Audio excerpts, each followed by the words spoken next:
Hello one and all, welcome to Seen Through Glass. That is a Mercedes EQS 53 AMG 4MATIC Plus.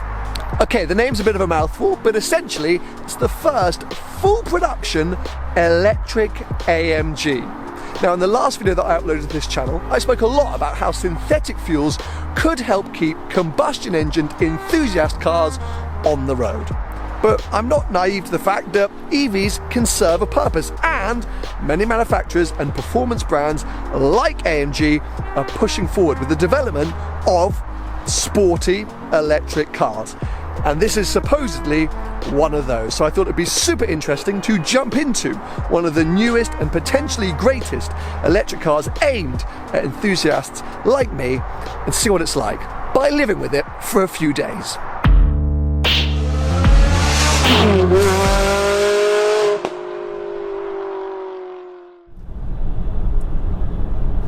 Well, good morning.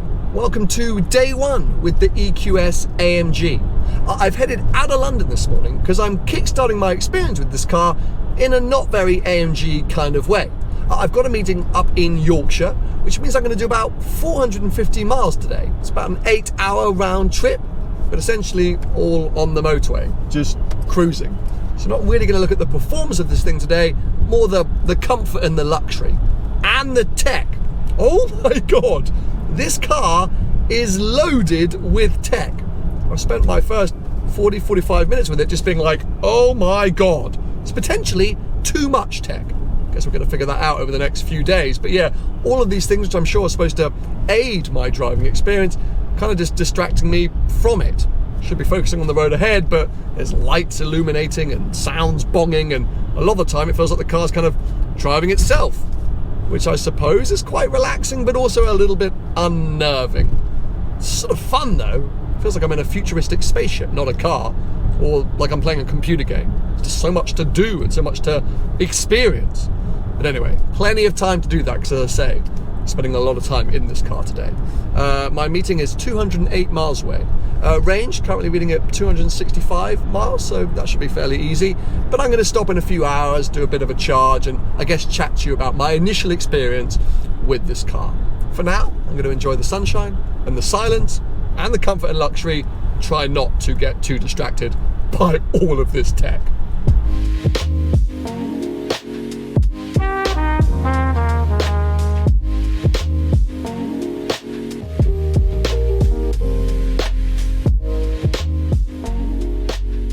Right, I've pulled over, and as you can see, I don't actually need a charge. My range is 167 miles, I've only got 95 miles to go, but as discussed, I wanted to stop, have a break, and chat to you about all this incredible infotainment system. But, to not try and sound like a broken record, I've stopped here at a big motorway services. You've got two sort of major charging points here. Only one of them is working. That charging point over there apparently not working. Somebody plugged in, arrived before me. Somebody else queuing up in an Audi the other side, meaning that, well, I'm left with these guys. I don't know what they are. Luckily, I have a cable with me. They don't look like they're going to be as fast as these big old Pro chargers here, but every little helps, I suppose. So we're going to do this together. I don't really know what I'm doing, if I'm honest, but we'll figure it out. I'll grab that cable. This, I believe, just opens like that. Goes into there, and then I guess that goes into there, right? Connected, that's lit up. So now I just need to touch my contactless card. Starting. It's connected. Am I charging yet? Let's wait for charging. Okay, this has all been pretty good. Close that. I've got. Well, that doesn't look like I think it should be a green light, shouldn't it be? Oh, there we go, yeah, that's charging. Got a nice noise as well. Let's have a quick look inside. Go here, charging. Okay, there we go. Now it says charging time to 80%, 3 hours, which is obviously a joke, but it is because I'm plugged into that sort of slightly pointless wall charger. If these max chargers were working, I'd be plugged into those, but that lucky guy got here before me. So as I say, you know, don't want to sound like a broken record, but this infrastructure stuff is just not ideal.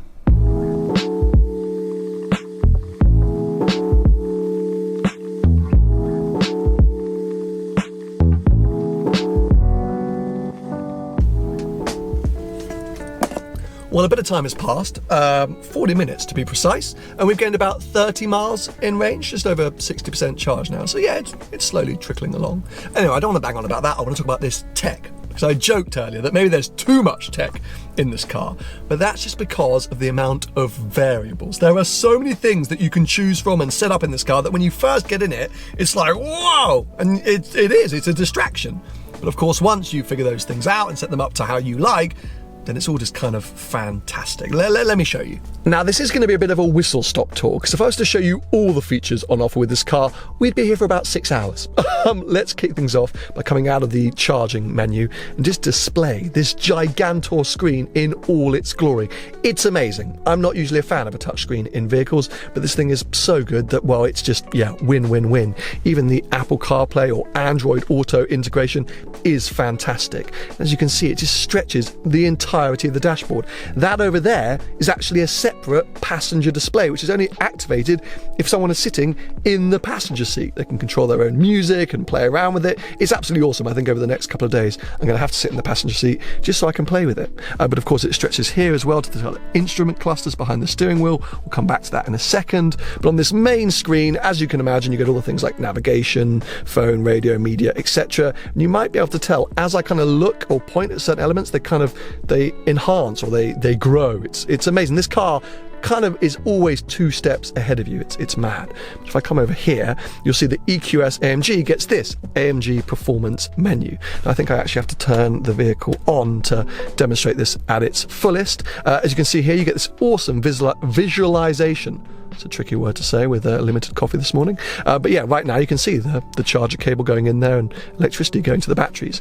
If we were up and running, these wheels would be spinning and the road flies past. But there's endless kind of sub-menus within here, which gives you all the kind of AMG nerdy stats that you would want from an AMG. It's just cool, like, you know, here you go, suspension, travel, and management of the power and things like that. This is just a really nice, nerdy touch, that is for sure.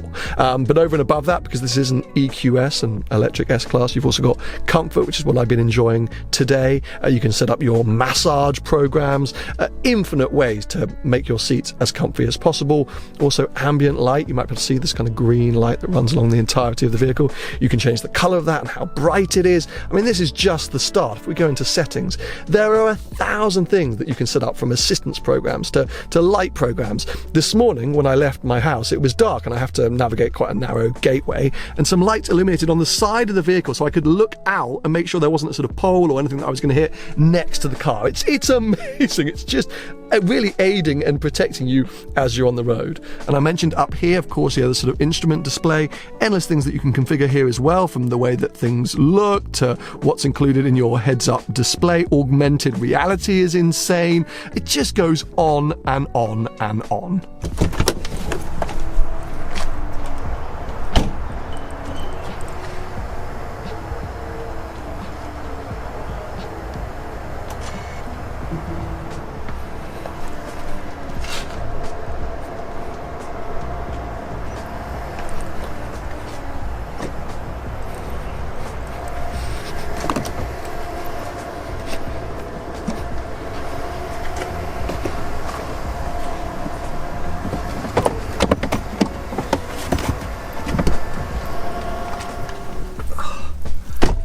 Well, we've been an hour and I've gained like 60 miles. That's not too bad, is it?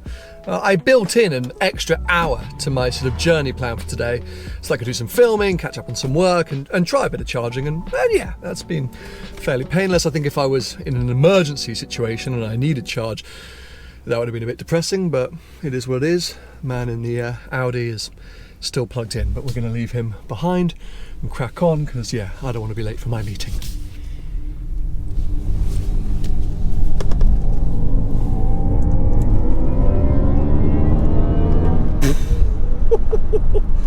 This thing is quick. Right, my meeting is now over, so it's quite a few hours later. I've got a bit of a wiggly road back to the motorway, so I thought I'd chuck this thing into sport mode and it's kind of come alive. I mean, it is an AMG after all. It does still feel like a huge barge, but quite an exhilarating one. Now we have got another 200 odd miles back to London, and I was able to charge this car during my meeting, but I've only got 170 miles worth of range, so I have to find somewhere to charge once again, which is slightly annoying, especially given my slightly negative experience on the way up here. Can't believe how this thing picks up speed. Here we go, look at this big empty stretch of road, and we are flying. Yeah, it's quite engaging. The suspension, as I noticed on the way up here, is pretty firm. Which, again, you kind of want from an AMG. I'm sort of liking this car, even though charging it is a bit of a headache. But that's just an electric car problem. In terms of actually something to drive, wow, it's kind of nimble. It's got really aggressive four-wheel steer, this car. And it means chucking it around little lanes like this, pretty good. It's similar to the Taycan in terms of its sort of relative nimbleness on roads. Anyway, here we are about to rejoin a slightly bigger road, so maybe the fun is over, but that was some fun. Positive signs for the days ahead in this car.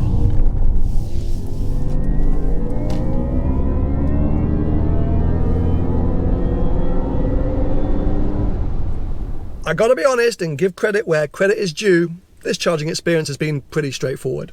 Found this bank of high-speed chargers on Google Maps, just typed in electric car chargers. This one came up as being 5 miles away. Turned up, there was a free space, plugged in, got in like 130, 140 kilowatts. Gave me an ETA of like 35 minutes to 100% or 12 minutes to 80%. I wanted the full charge because, well, I want to get home in one go. It's 4 p.m. I've got like 4.5 hours till I get home, and yeah, I didn't want to have to stop one more time.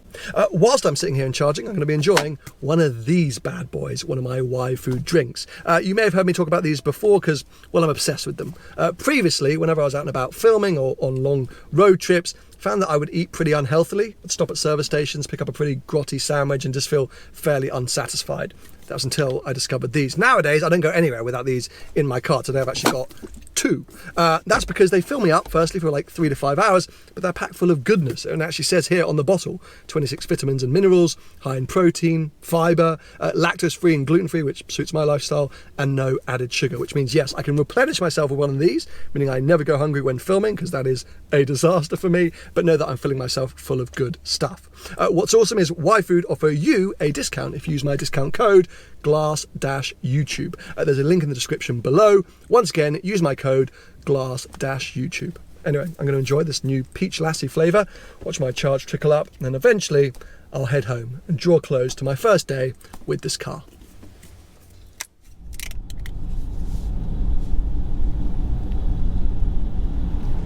Hopefully you can see me. It's another early start for day 3 with this car.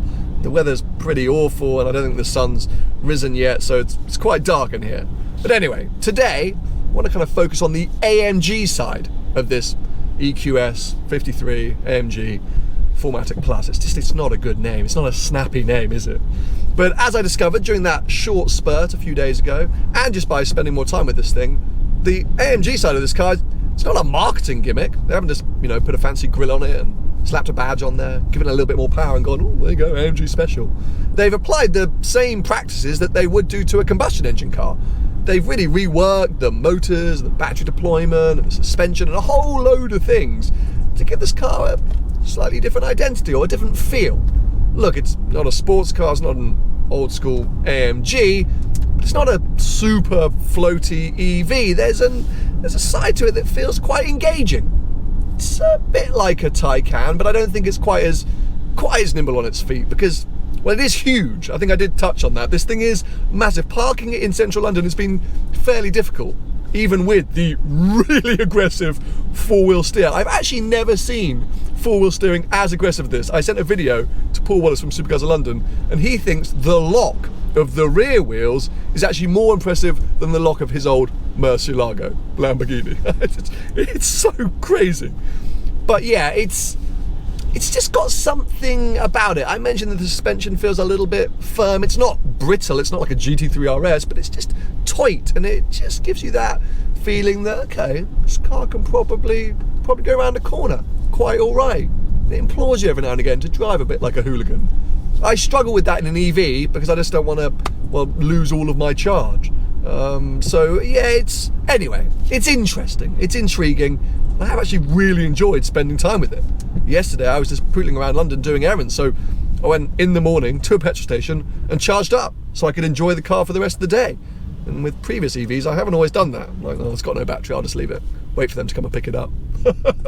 So yeah, whilst I'm not sure I love the way the thing looks, I have really enjoyed spending time with it. And today, to kind of, I guess exploit the AMG side, or celebrate the AMG side, I'm taking it to, not the home of AMG, but maybe the next best thing, because the legends at Noble Chairs sent me an invite to the Mercedes AMG F1 factory. I'm going to be taking part in some kind of sim race or sim experience. I actually don't really know, but the Noble Chairs email said, invitation to Mercedes AMG F1 factory. And I went, yes, please. And how cool that I'm driving there in an electric AMG. It sort of feels like it's all coming together. So yeah, shout out and thanks to Noble Chairs for that invite. We'll crack on out of London, hopefully escape some of those rush hour traffic. Fingers crossed the weather will improve and the sun will come out. Hopefully we can have a bit more fun once again on a twisty road, and then arrive, yeah, at the home of Merc F1. How cool!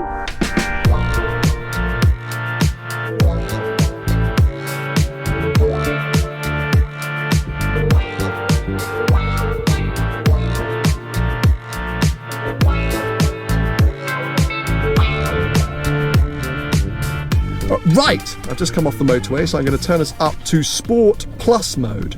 You might be able to hear the AMG powerful sound has been activated. Look, whilst this is an AMG, let's not forget it is an EQS. It's an executive saloon car. So whilst I've been comparing it a little bit to a Taycan or talking about its sporty credentials, it's not a car to take around the Nürburgring or take onto a canyon road. So it's a sort of, yeah, it's a mile muncher, but an engaging mile muncher. And that's the thing, it's so hard to make an EV compelling to a proper petrol head, but the small tweaks that AMG had done, like I said earlier, just give you that sense that the car's capable. But as good a job as AMG have done, it's still a heavy electric car. Whilst it might have been really dialed in, can't escape that fact. Anyway, I'm apparently only 4 minutes away from the Merc F1 factory. Ah! So I'm going to get ready to start enjoying my day. Not that I haven't been enjoying it, that sounded weird. But then I guess after my sim experience, I'll try and sum up my time with this really good car a little better than I have done, because I think I'm coming across as a bit confused. As you can imagine, I really wasn't allowed to film very much inside the F1 factory, but it was an amazing event. Huge thanks once again to Noble Chairs and Overclockers UK for the invite. We had an incredible factory tour. Always blows my mind how many people and how many components go into making essentially 2 F1 cars. But we also did this sim racing challenge, which, you know what, I'm going to gloat about. I won the whole thing. I don't often win things, so hey, I'm proud of myself. I won something. So whilst I wasn't actually able to film the event, it did at least give me a chance to think about my time with this car, and I am now ready to sum up my experience. Essentially, it comes down to the fact that this is clearly a very good EV, despite the fact I don't think it's that good looking, and it's ungainlily large. When you, oh my God, floor it, it's fun and it's good. I've been very happy spending time in it. The part that I think I've admittedly struggled with is the AMG part. This is the future of AMG, I suppose. But this isn't a sports car. This isn't how I think of an AMG. Well, just because I'm, I guess, with the olden times. But maybe I would have been more open to it if they'd done an electric AMG GT. Who remembers the SLS E-Drive or E-Cell or whatever it was called, which was the electric SLS back in the day? They only made 9 of them. It was a sort of more of a prototype-y kind of experiment. But if I'd got an electric AMG GTR, I think I kind of would have been, I don't know, more up for it. This big old thing, I don't know. It's not a sports car, is it? So whilst AMG have almost certainly made this better and more engaging to drive, I've just struggled to think of it in that mindset. I've just been looking at it as a big, comfy, luxurious EV with great range, fantastic tech, dodgy looks, but loads of space, and just, yeah, little bit of, hint towards sportiness. Does that make sense? I think I've summarised it well, I'm not sure. Anyway, I hope you've enjoyed the video one way or another. Give it a thumbs up if you have, and stay subscribed for plenty more videos to come. Woo-hoo-hoo!